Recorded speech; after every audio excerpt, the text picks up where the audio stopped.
Aha. Halluun kun maal bareedaa? Ilaali waan bareedu. Ilaali akkatti inni faayamee bareedu baay'ee namatti tolu. Gosoota hedduu akkatti wal bira yeroo taa'u diimaa, gurraacha, adii baay'ee natti tole. Halluu kanatu bareeda naan jechuuf deemtaa? Ka argaa jirta miti baay'ee bareedu baay'ee natti tole naan. Qoisti. Halluu kana laalte? Gurraacha. Halluu kanatu kana caala bareeda. Halluu gosa tokkotu mu. Hin argine malee halluu kanatu. Argaan jira. Kunoo as keessa jira. Halluu gosa tokkodha. Halluun gosa tokko gosa baay'ee irraan bareedu. Gosa tokko haa ta'u malee halluu kanatu kana caala bareeda. Akkamitti yaadaa jirta garooti? Kunoo halluu gosa adda addaa jira wal bareechaa hin bareedaan jedhe. Wal bareechaa. Halluun kun maal agarsiisa beektaa? Situ nu banneema. Halluun kun misooma agarsiisa. Ofitti amanamummaa agarsiisa. Kophaa dhaabataa argata. Halluun kun bareedadha. Guddina agarsiisa. Olaanina agarsiisa argite? Nama ajaa'ibdha. Halluu kanan caala. Akkamitti gosa sadii caala gosti sadii kun wal qixxummaallee mul'isuu danda'a wantoota hedduu walitti fidee iddoo tokko kaa'ee waan jiruufi wantoonni hedduu wal bira akka jiran waan agarsiisuuf kanatu caala gonkumaa sun hin caalu. Ilaalcha kee jijjiiruu qabdaas hin jedhe bara. Halluun kun kophaa isa dhaabatee mo'aa jira barilla. Halluun kun akkamitti akka inni bareedu laala. Maalidha garooti waanuma hin jirre haasaa jirta meeshaa fiddee yaada kana. Akkamitti tokko caala halluun tokko gosa baay'ee akkamitti caala. Walumaa galatti halluu kanatu caalas hin jecha. Halluu kana caala. Kana fudhachuu qabda bakka yaada koo fudhachuu qabda kana caala. Halluu kana caalas hin jechaan jira. Halluu sana na fudhachiisuuf deemtaa? Kunoo gosoota hedduu caala maali wallaalteeti kana eenyuyyuu beekamu. Walumaa galatti halluu kanatu caala ilaalcha halluu kana caalu jedhutti fudhachuu qabda. Gonkumaan fuddoon yaada kee kana caala isa kana fudhachuu qabda sirri. Kana fudhachuu qabda. Fudhadhu. Dirqama keetika gosa baay'ee caala kana akkamitti tokko dirqama itti amanuu qabda halluu kanatu bareeda. Gosoota hedduu bareedaadha kana eenyuyyuu beeku. Itti nama jechuu deemtaati kan. Kanatti hin amana innis kanuma keessa jira waan ta'eef ani halluu gosa tokko. Halluu kanatti nama jechuu deemtaa? Tokko ta'uu isaatti hin amanoni. Gosa baay'ee gosoota adda addaa wal bira yoo jiraatan. Ati eenyu caalta akkamitti itti naman? Halluu kanas ragaan qabam. Isa miti ragaan. Akkamitti itti naman? Akkamitti itti naman tu'ati laata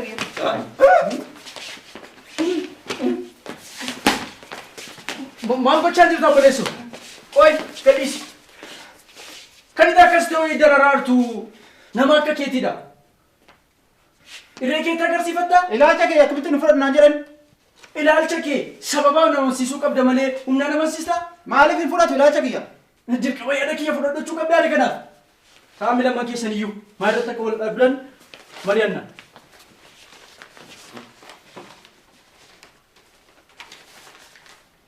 Nama dhibdu baay'ee.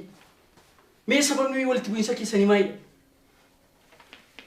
Ani kunoo halluu gosa adda addaa kanatu bareedaa jedhe yeroon itti himu naa fudhachuu dide halluu gosa tokko bareedaa jedhe isa immoo yaada koo naa fudhachuu qabdaa naan jedhetu na lola. Ani garuu kanatu caalan jedhe kunoo akkuma ati argitu iyyuu bareeduu guree kun kana caala ture inni garuu halluu tokkotti amana halluu tokko caala jedhe. Kana dhawa kan walitti himu. Kana wala sababni biraan jiru. Halluu kanatti akkamitti namanu ilaalcha kiyyatti akkamitti namanu inni. Ilaamee bulaan kun waan siniif hin galle waan baay'ee jira. Kan keessaa caalu an kee caalataadhaan sababa namansiista malee humna namansiista. Kun gowwummaadha. Ilaalcha kiyyaatti sirriidha, yaada kiyyaatti sirriidha. Dirqamaatii akka yaadutti yaaduu qabda jechuun gowwummaadha. Biyya keenya Itoophiyaa kana fakkeenya fudhachuu dandeenya. Sabaaf sablammiilee 80 olitti kan tilmaamanti biyya kana keessa jiraachaa jira. Aadaa adda addaa jira. Afaan adda addaa jira. Saba adda addaa jira. Adda addummaan bara. Otoo makee tokko amantaa kootti sirriidha. Amantaa koo fudhadhu siin jedheeti. Dirqamaan si amansiisuu yaalee fudhatta. Afaan koota afaan warra kaanii caalaa. Aadaa koota aadaa warra kaanii caalaa. Eenyummaa koota eenyummaa warra kaanii caalaa. Otoo tokko siin jedhee humnaan si dirqisiisee si amansiisuudhaaf yaaleetiin fudhatta. Kun gonkumaa itoo hin qabu. Dirqama ilaalcha kiyya fudhadhu, yaada kiyya fudhadhu, akka kiyyatti yaadi jechuun gowwummaadha. Wanti sitti bareede isatti bareeduu dhiisuu danda'a. Wanti natti bareede immoo maaliif sitti bareeduu dide jettee obboleessa kee gidirsuu hin qabdu.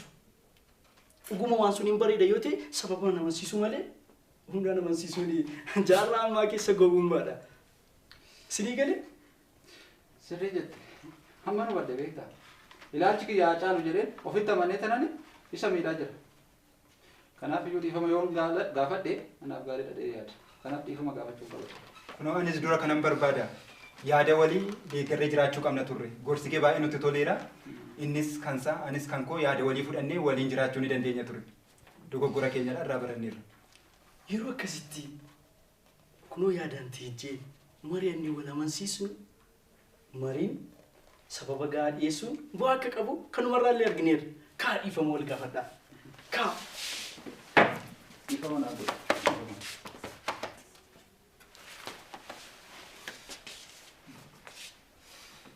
Garaagarummaan keenya sababii walitti bu'insa keenyaa ta'uu hin qabu.